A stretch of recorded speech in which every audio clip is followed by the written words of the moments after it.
The school board meeting for the independent school district 624. That's all right. Could I ask the clerk to please read the roll? Thompson. Birch. Orman. Here. Lloyd. Here. Chapman. Here. Ellison here. Mullen. Here. Newmaster. Here. All right, thank you all very much. If you could all please stand, remove your hats, and join us in the pledge of allegiance. I pledge allegiance to the flag of the United States of America and to the republic for which it stands, one nation, under God, indivisible, with liberty and justice for all.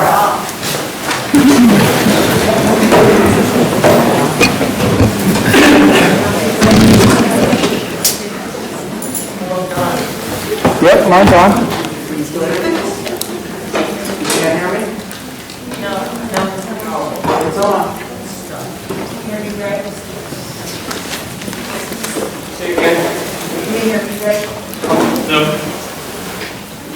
Sorry, everyone, just a little bit of technical difficulty. How about now, Greg? Okay. Now we're good? All right. Thank you all very much. Before we get into our agenda and any of those items, Dr. Kazmierczak would like to introduce our student liaisons, our student representatives. Dr. Kazmierczak. All right, thank you, Chair Mullen, members of the board. We're pleased to welcome our student representatives for the 21-22 school year. First, we have Lauren Collier. Welcome. You don't have to stand if you don't want. Lauren is an 11th grade student at South Campus. She will serve as the alternate student representative for the 21-22 school year. Lauren serves as the secretary of the National Honor Society and is a member of the Student Council, the Link Crew, Chamber Orchestra, and White Bear Lake Gymnastics. She is involved in the Homecoming Committee, Water Warriors United, and House Group, which is a church group. So welcome, Lauren. And then Bemnet Tessima, to my left. She's our 12th grade representative. Last year she served in the role that Lauren is in now. She's a 12th grade student at South Campus. She will be our student representative for the 21-22 school year. Bemnet serves as the president of the National Honor Society and a captain of the Anchor Mentor Program. She is a member of the Link Crew and is involved in a girls' church group as well. So welcome to the both of you. We look forward to having you on the board for the next school year. So thank you. Thank you very much, and welcome to both of you. We have before us an agenda that has been printed. Is there a motion to approve the agenda? So moved. There's been a motion by Ms. Thompson. Is there a second? Second. A second by Dr. Newmaster. Is there this, all those in favor of approving the agenda, please say aye. Aye. Opposed, same sign. The ayes have it, and the agenda is approved. We also have before us a consent agenda, and a consent agenda is our sundry items that come before us on month-to-month, our minutes, field trip request, some HR stuff, but the one thing that we are very grateful for is the generous gifts given to the school district from the community. And this month is no different. There's a wide range of gifts, and we're very appreciative of that. So with that, is there a motion to approve the consent agenda? So moved. There's been a motion by Ms. Ellison. Is there a second? Second. A second by Ms. Beloyd. Any discussion regarding the consent agenda? Hearing or seeing none, this will require a roll call vote. Newmaster. Aye. Thompson. Aye. Arcan. Aye. Beloyd. Aye. Chapman. Aye. Ellison. Aye. Mullen. Aye. And we have a consent agenda. It is now time in our meeting for our public forum. Like all months, we have a public forum, and we ask that you submit your requests to speak by 3 p.m. the day of the meeting. This month, we've got 3 people that would like to address the board. The way that we typically do it is that each person wanting to speak will have 3 minutes. I will ask Vice Chair Chapman to take the reign of being the timekeeper. He has 3 cards in front of him. The first card is an orange card that will indicate that when you have 1 minute left. The yellow card will indicate that you have 30 seconds left, and the red card is a stop. I would at that time will then tap the gavel 1 time to make sure that you're aware that it's time to stop, and would ask you to please stop where you're at and then move so that we can get the next person up. Thank you, Chair Mullen, members of the board. Tonight we celebrate White Bear Lake Area Schools students for state and national level honors. Our video tonight highlights students who represented the district in the state trap shooting competition and those who were honored as advanced placement scholars and as national merit scholars. Go Bears, and roll the video.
Thank you, Dr. Kazmierczak. I just got a quick question about the student recognition.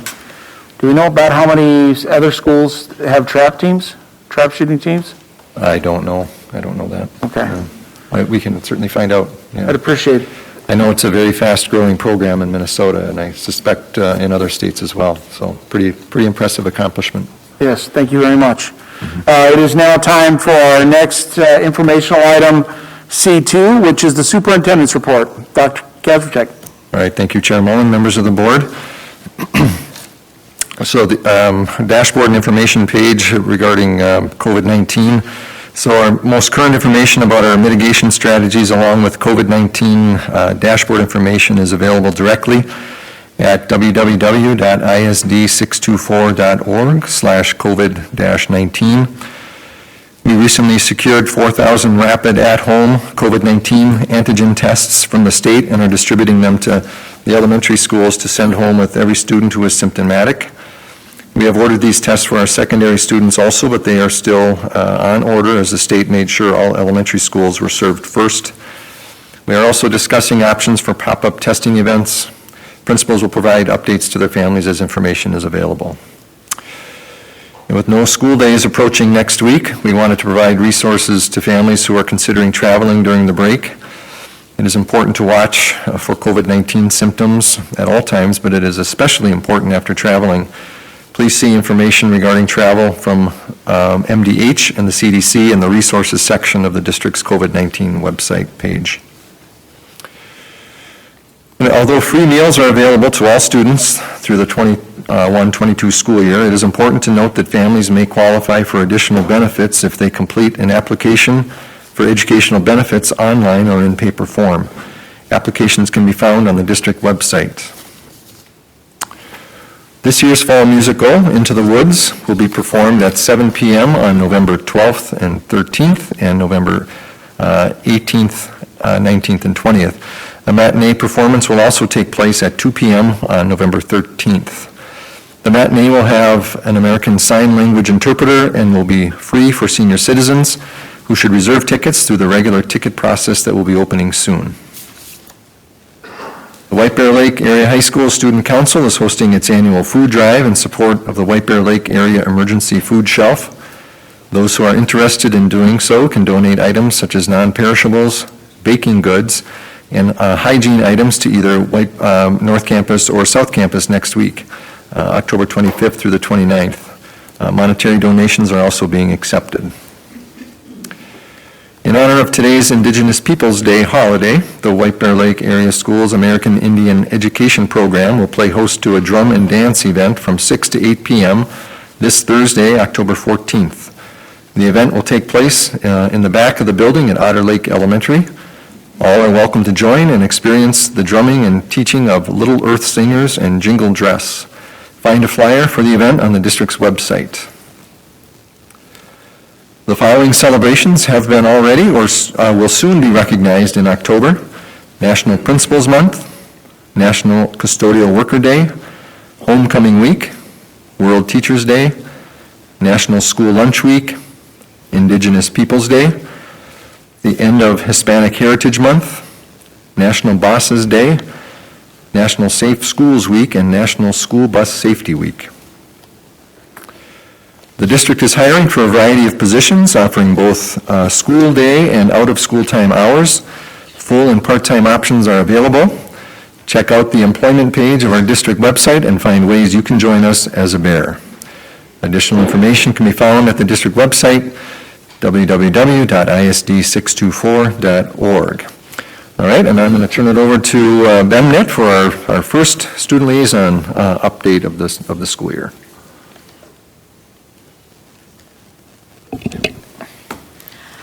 After coming off of a homecoming week with fun themes, Powder Puff, a parade, and a Bears win 34-14, and a beautiful homecoming dance, we enter this week with a home volleyball game on Tuesday at 7 p.m. versus Stillwater, boys soccer sections this Wednesday at 7 at Woodbury, and girls section at home versus Tartan, and football this week at 7 at Totina Grace. Come support our Bears.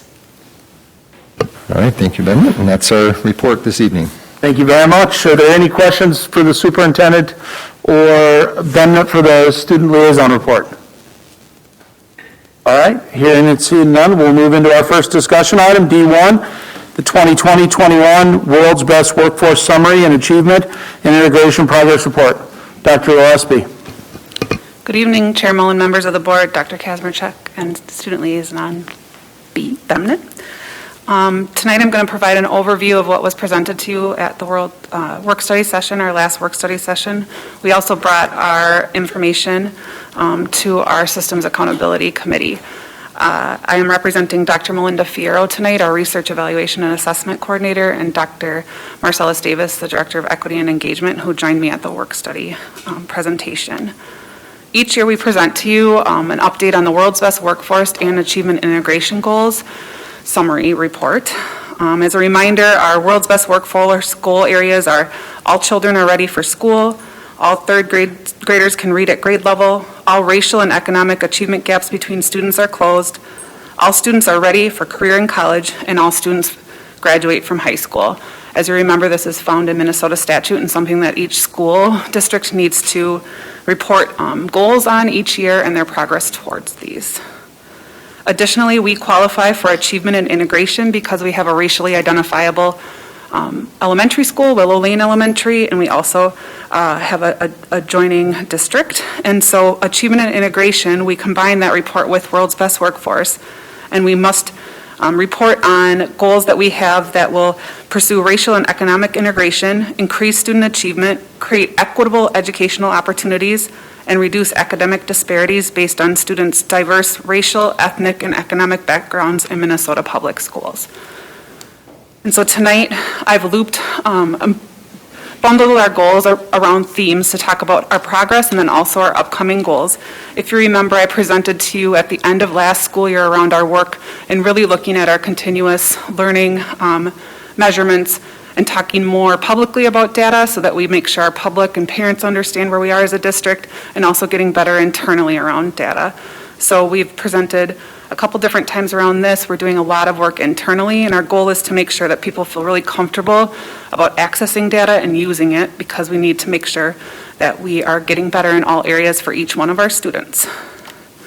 The first place is school readiness, and so the first goal is 75% of four-year-old preschool students enrolled in a White Bear Lake area schools program will demonstrate kindergarten readiness by being able to accurately verbally count to 20 and will be able to recognize at least 10 upper and lowercase letters, especially those in their own names, by the end of 2021 school year. We met that goal with 75.1% of students being able to count to 20, and then 85.2% of students being able to name at least 10 upper and lowercase letters. We are switching our goal to better align with our kindergarten readiness measures that we use, and so our goal this year is that 75% of our students entering kindergarten who've attended a White Bear Lake area preschool will demonstrate readiness for school by earning a FastBridge early reading composite score of 25 or higher by the fall of 2023. You'll notice that all of the rest of our goals are multi-year goals, so there's no difference in the goals. We're working towards progress for multiple years. As we look at literacy, this is a major focus of ours as we look at increasing scores across our system. Our goal for all third graders being able to read at third grade is that we will move from 62.6%, which was our 2019 score, to 68.1%, which was the goal that we had prior to the pandemic and was set by our World's Best Workforce Committee. Our MCA scores came back at 54.3% and was accompanied by a 14.3% drop in participation, which is what many area districts experienced.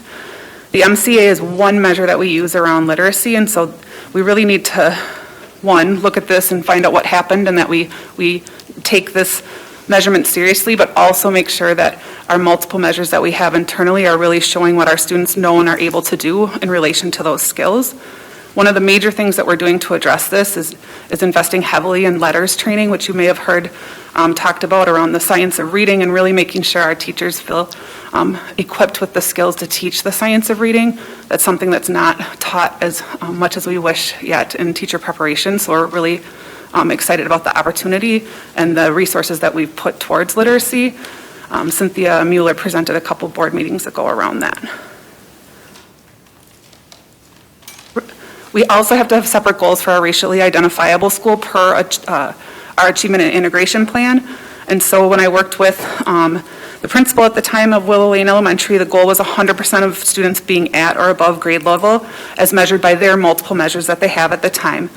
As of last year, one of the areas was 46% of students were on track to read at grade level. And so we are working very closely with Matt Manier, the principal there, and really making sure, again, that teachers have quick access to that data and know where students are, looking at our multi-tiered systems of support for not only Willow Lane, but each one of our schools. Our college and career readiness measures is something that we're focusing on as a whole system, and we will have multiple measures for.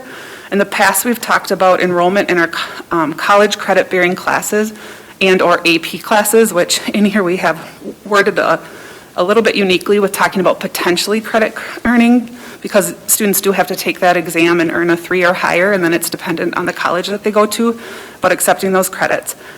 And so if we look at the class of 9 through 12 percentage, we look at students in each one of our racial ethnic groups So we have 50.3% of our Asian students, 28.4% of Black or African American students, 30.9% of Hispanic students, 36.6% of multiracial students, 25.0% of our Native American students, and 44.6% of our white students. And so we continue to look at making sure that with white students being the majority population in terms of our racial representation, that at least each one of our groups would match that percentage. Additionally, we look at, and we've talked about for multiple years, there's research suggesting that when students earn 12 college credits by the time they graduate, their skills and preparation in college and what they're able to do in college is exponentially increased in their success their freshman year. And so we gathered data around the seniors who graduated last year, and 31% of students who graduated, of our 713 students who graduated, completed at least 4 courses, which for us in our system is 3 credits per course for the most part, but given the colleges that we partner with, that can mean a little bit more than 12 credits or a little bit under given the courses. And so that's why the number of students who've completed at least 12 credits is 25%. And so our goal is to increase those from 31 to 25 and we'll increase from, this is worded weird, 31 to 40 and 25 to 31. 35. Again, we're going to revisit this goal, these multiple measures with you after we do some internal work and more work with our systems accountability. We also, as an achievement and integration goal, have a further goal around Black students who are taking those concurrent enrollment courses and looking at grades that they're receiving and making sure that students are receiving at least a C or higher. Our goal is beginning at 76% and increasing to 100%. And in the 2021 school year, 85% of Black or African American students who are taking concurrent enrollment courses earned a C or higher. And then our graduation rates. Our goal is to increase from 91.2% to 96%, and graduation rate is calculated 1 year behind. So the graduation rate for the class of 2020 was 90.1%. I think it's really important to point out that when our graduation rate is reported, we've reported as a district. We're really proud of the multiple opportunities we provide for students to graduate from our Alternative Learning Center, from our Transition Education Center. But often we get compared with other districts who don't have those opportunities and or have opportunities outside their district. And so if you look solely at White Bear Lake Area High School, the graduation rate is higher, and then if you were to look at our ALC, it's lower, but that is often why students are referred, is because they haven't been able to pass classes for various reasons. And then again, we have a corresponding goal for achievement and integration that focuses on the graduation of our Hispanic or Latino students, increasing from 80% to 96%. And the 2020 4-year graduation rate for Hispanic or Latino students was 76.19%. One of the major interventions that we're doing around this is the implementation of our BAR program, Building Assets, Reducing Risks. We've talked to you a couple times about that, and we'll update again. There's a lot of research around the impact of 9th grade and the success students have there. This would be our 2nd year at North Campus having that, and I'm really excited to see the success and the impact that that has on our graduation rate as we support students in high school. And then there's a final requirement for achievement and integration that was added to the latest achievement and integration plan, and that was that we needed to have a goal around students having increased access to effective and diverse teachers. And we absolutely have a goal to continue to make sure that our workforce, our educator force, and all the people that work in our system represent the multiple different races that we serve in terms of our student population. So working with the Minnesota Department of Education, we established a goal that students would also have access to culturally responsive teachers by the 22-23 school year, because our achievement and integration plan is a multi-year plan.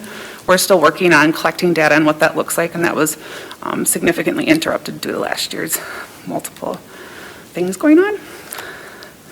The same exact goal exists for our racially identifiable school, Willow Lane, and again, we will continue to work on that goal this year. And then finally, Willow Lane has a requirement to have an integrated learning experience, and historically they've worked with Otter Lake and utilized Tamarack Nature Center, and so our goal was to increase school partnerships and to have different learning experiences. But again, we didn't have field trips last year and things were interrupted, so we look forward to working together with our principals on these learning experiences this year. Thank you, Dr. Gillespie. Is there questions, comments regarding the world's best workforce? Ms. Boyd? Yeah, the BAR program, the Building Assets, Reducing Risks, I know we rolled it out last year for the 9th grade. Can you remind me where else we rolled it out this year? Yep, it's at both middle schools. And each middle school has rolled it out a little bit differently, so I would have to get back to you exactly how they've rolled it out. It's a 3-year implementation, and so middle school, they work very much with each principal on how they implement it in their building.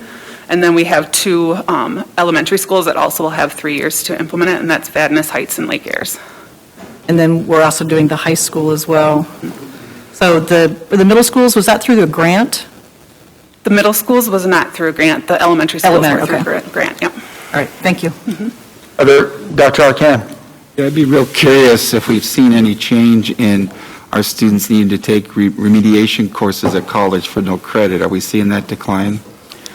And then we can pull it from SLEDs on, from Minnesota State. Yeah, I can look at it. That data is a couple years delayed, so I don't look at it as often, but I will look at it for you, for sure. I think that was the trend we were seeing a couple of years back, but, so hopefully that's been continuing, yeah. Yeah, because that's significant, because anytime a student has to take remediation, it lowers their possibility of finishing because they're not getting any credit, so it's significant that we can get that reduced. Yeah, we saw that moving in the right direction. Yep. Yeah. Well, and that used to be one of our world's best workforce goals, and so but we wanted to have data that we could immediately impact as well, so. Thank you. Ms. Ellison? I have a question about how the opt-out of the MCA scores impacts overall. I mean, is it something where if we've got a 14.3% drop in participation, first of all, is that number really high? And second, does that negatively impact our scores, or does it just zero out? No, yeah, it's really large for us because we've had a really high participation rate, some grades as high as 99%, so that's significant. And it would negatively impact us in terms of, Melinda would have to talk exactly to you what the scores, how they even out, but when and if the state was doing some of their measurements for us, participation rate is something that we're measured on in terms of a district and meeting those compliance. And it's a balance because, we had a higher opt-out rate last year, perhaps because we were in, had many different impacts of the pandemic on us, but there are, the Systems Accountability Committee brought up to me that there are parents who are continuing to choose to have their students opt out, and that is an option for families. And so as a district, how do we make sure that we balance that this is something that is a test that we have to take seriously, and making sure that we have multiple measures internally, because really parents care about their kids learning to read, and we need to have the data that we can talk through and make sure that what we're doing is making an impact on that. It feels like the moral of the story is that this is a really complex number Yes. it with is. a lot of factors and a lot of moving parts and things that can impact it. Well, and it's really about district accountability, and it's been made about individual student accountability, and I think that's really hard on people when you're looking at a test score and thinking, what does this mean for my student? Especially since it's a different group of kids taking the test, and so the percentage is different because it's an entirely different set of kids. Yep. Okay, great, thank you. Thank you. Are there questions? Okay, Dr. Gillespie, thank you very much. Appreciate your report. Next, we'll move to our next discussion item, which is D2. And if you're not familiar about how our policy process works, typically the policy committee reviews the policies periodically, and then they bring them, any updated policies back in front of the board for 2 consecutive readings. So this month we have one policy that's coming up for the first reading. This will allow board members to ask questions, get answers, and then we'll come back for after we'll make any corrections and then bring it back for a second reading. So this month's first reading is policy 514, the bullying prevention, and I would open it up and ask board members if they have any questions or concerns about the updated policy for the staff. Ms. Boyd? I don't have any questions. I just wanted to say thank you to the policy committee for re-reviewing this and bringing it back again. I appreciate the changes. Are there questions or comments?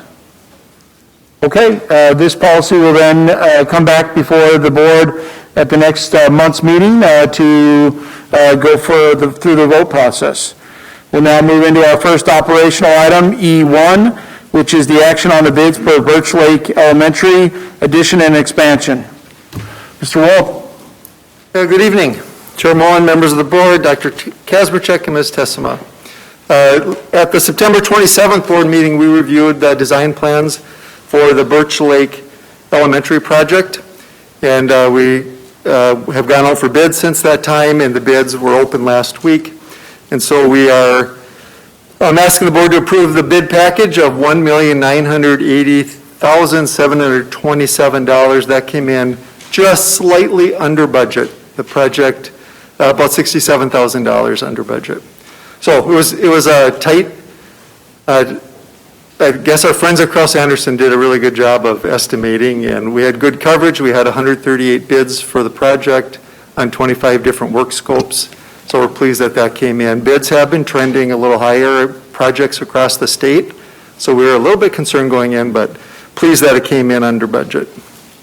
Hey, Tim, can we confirm the amount? I have a different amount in the board packet, I think. Maybe I wrote it down wrong. I may have wrote it down in my notes wrong. Is it 1,900,000? It's $1,913,701. Okay, yeah, thank you. Oh, yeah, I just read the wrong line. I read the budget, not the $1,913,701. The budget was $1,987,27. Thank you, Dr. Kazmierczak. Okay. Okay, you've heard the recommended action. Is there a motion to approve that action? So moved. Oh, go ahead. There's been a motion by Dr. Newmaster, and I'll take Ms. Ellison as the second. I think it was Ms. Thompson. Oh, sorry, excuse me. Okay. So the motion is by Ms. Thompson, Sure. and the second is by Ms. Ellison. Okay, any discussion regarding the bid? There's a lot of construction going on, and so I know we have some additional bids. So with that, this will require a roll call vote. Newmaster? Aye. Thompson? Aye. Arcand? Aye. Beloit? Aye. Chapman? Aye. Ellison, aye. Mullen? Aye. And the motion passes. Thank you. We will now move to our next operational item, E2, which is the action on the bids for Lakeaires Elementary additions and expansion. Yeah, same thing here. We had 22 work scopes on the Lakeaires project. We reviewed that September 27th as well. 113 bids on that project, and the bids came in at $1,758,379. And that was more significantly below budget. Budget on that was $2,015,727. So the project came in $257,348 below budget. Okay. We've seen the recommended action. Is there a motion to approve the bids for the Lakeaires project? So moved. Been a motion by Mr. Chapman and a second by Dr. Newmaster. Any discussion regarding the bids? Ms. Beloit? Could you maybe just talk a little bit about some of the sustainability goals that we have with all of these projects and some of the things that we're doing along those lines? Sure. So our facilities department's been working on sustainability efforts for quite a number of years right now, and really utilizing wherever we have rebate possibilities to use that as an incentive and a possibility to make those upgrades affordable. So using sustainable materials and going green, so to speak, is fairly expensive. And so where we can utilize those incentives we have. So think of gyms, we have all LED lighting in our gyms, parking lots, exteriors of buildings, those have all been converted to LED lights. We've upgraded plumbing in several of our buildings, Willow, Lincoln, our older buildings, District Center here, Central Middle School, we've upgraded plumbing fixtures as a way to save. We benchmark our water usage and we can identify where our highest water usages are, and so those were great places to utilize incentives. As we've worked on our project, we've worked with XL Energy and Cross Anderson and Wold Architects and Engineers to identify a sustainability strategy. So it's largely related to HVAC and lighting. So those are the two areas you can really target to save cash in the best savings. And so we exceed building codes in all of those areas, and so many more, really, to make our buildings as sustainable as possible. They're not a zero net kind of design. That's just not an affordable strategy for us, but we're able to use incentives. I think at our new elementary school alone, we had $93,000 in incentives on because our sustainability goals were what they were. And so when we show evidence that we installed sustainable equipment or equipment that would improve our sustainability, we'll receive those refunds. Then aren't we also adding solar panels to the garage, the Yeah. gym at South, the new Yeah, great. elementary? Yeah, great point. So we have 7 sites right now with solar on the roofs. We'll be adding it at the garage. The new high school, actually, when the new high school is complete, it will have one of the largest, if not the largest, rooftop-mounted solar installation in the state of Minnesota. So we're really excited about the amount of solar that we're able to utilize in that building. Again, working with the third party, that makes it possible to get the incentives that are available for solar. So we've been feeling really good about that. And South Campus had a big addition. It has had solar for several years. Big addition to South Campus. We had an addition this year at Lakeaires and their solar, and Willow's solar has gotten another addition. So, yeah, thanks for asking that. We're really proud of the work we've done around solar installations across the district. Thank you. Thank you very much. Dr. Newmaster. I'm glad you answered the solar status for now, because I was thinking of that, and I wondered, as it's been installed, one of the incentives, in addition to being, great for energy use, is it's also a learning experience for the kids. Has that information come online so that kids can use it in math and science, and it makes them excited about what they're doing? Yeah, so Ideal Energies has been a good partner with us on solar curriculum, and just over a year ago, we really put a lot of effort into that, and last year it didn't work out to use it because we were in a distance learning situation when that unit came up in our curriculum, so it made it hard to use it. But this year, the teachers have it in their on their calendars, and they'll be utilizing the solar curriculum. I don't have a lot of details on that. It'd be a good presentation is for us to just do a presentation on sustainability efforts across the district. Happy to do that. Dr. Newmaster. And my second question, we're just doing an amazing number of projects at the same time, all over all the schools. And I'm wondering how, when you read about all the shortages in deliveries and the problems in continuing projects, how are we doing so far? Yeah, Have we well, been that has- slowed down by anything? That has been an impact in terms of getting steel. So we've had some delays in that, and we have a pretty talented team from Kraus Anderson that's been able to work around some of those delays. So that has impacted us, but to this point, we've been pretty good. Really, for our first round of projects, most of those materials were secured before the shortages really started to hit, so we were in pretty good shape on that. Steel for the high school was we didn't have a lot of bids on that because most of the companies who could install the steel couldn't get a supplier who would guarantee them the delivery. We got a supplier who would guarantee us the delivery. There's some materials that they're not quite able to hit the deadlines on, but we have a plan for that. Thank you. Other questions or comments? Ms. Beloit. So given that, are we anticipating any delays? No, we're on schedule, on track for all of the projects at this time. Thank you. Ms. Thompson. I don't really have a question. I believe that a lot of the things that are happening and staying on track are thanks to the Kraus Anderson team. After the presentation at our work study meeting, I'm just really impressed with their group and all that they have done to help us. And getting these bids in at the prices that they've all been coming in is just fantastic news for our district. So We're really pleased. appreciate them. Yeah, I know they're not here tonight, but usually they are, so. I think it's Mark Ulrich.